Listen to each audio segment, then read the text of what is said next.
Federal Reserve Chair Jerome Powell is now going through another confirmation process since Biden has reappointed him as Fed chair. So the Senate has to confirm that position again. And during these hearings, he had a fascinating exchange with Senator Elizabeth Warren on the topic of inflation. Now, we've heard that all sorts of things have led to inflation, anything from increased demand to supply chain issues.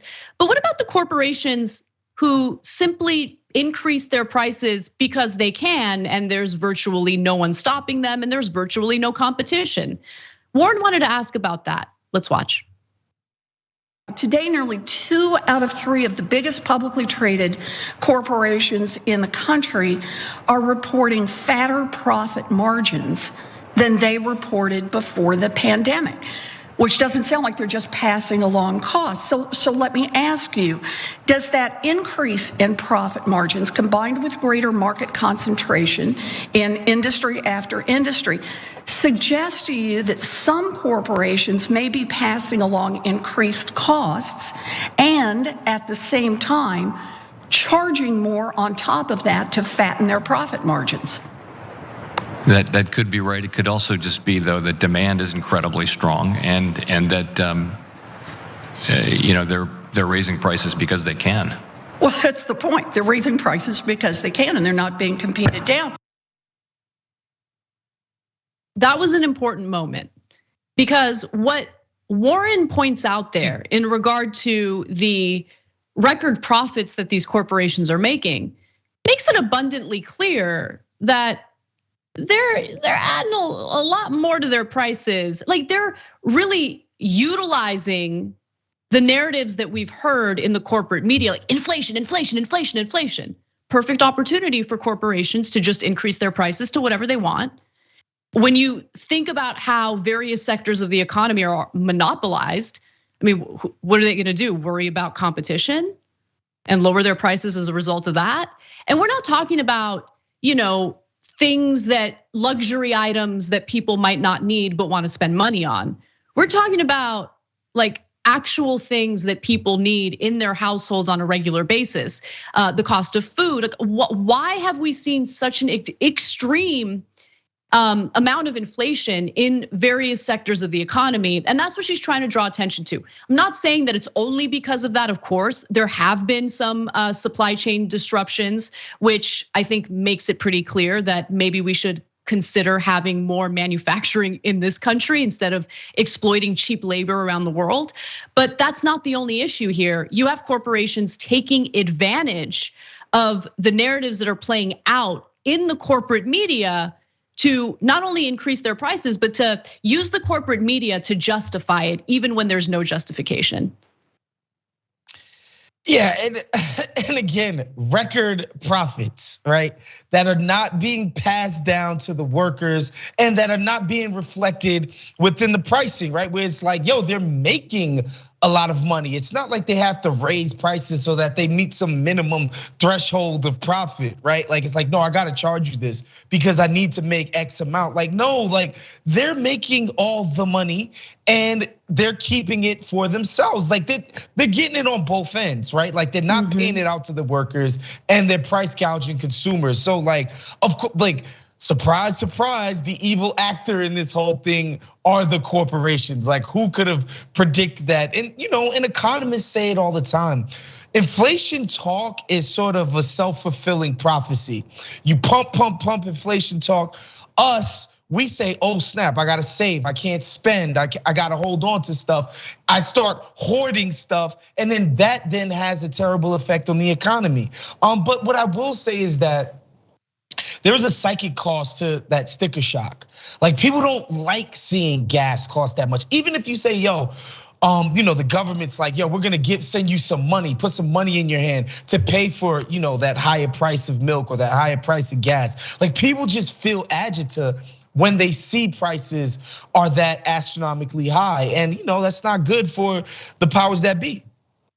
Yeah, you're absolutely right about that. There was one other part of their interaction that I wanted to show you guys. And then I also want to just briefly discuss how the Fed chair, and remember, the Federal Reserve's only role is to prevent inflation. I want to talk about how he has increased inflation and continued to do so as things that people, ordinary Americans need, like housing, became astronomical. But before we get to that, let's watch the second half of their interaction.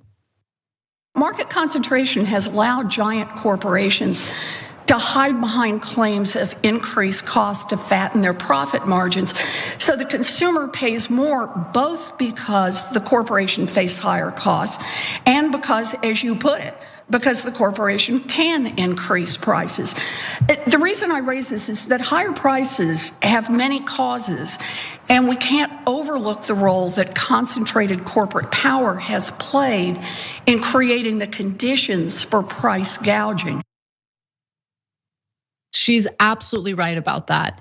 Now, Elizabeth Warren comes at things from a reformist lens, meaning that she wants more regulations in place. She wants to find ways to kind of control unmitigated crony capitalism.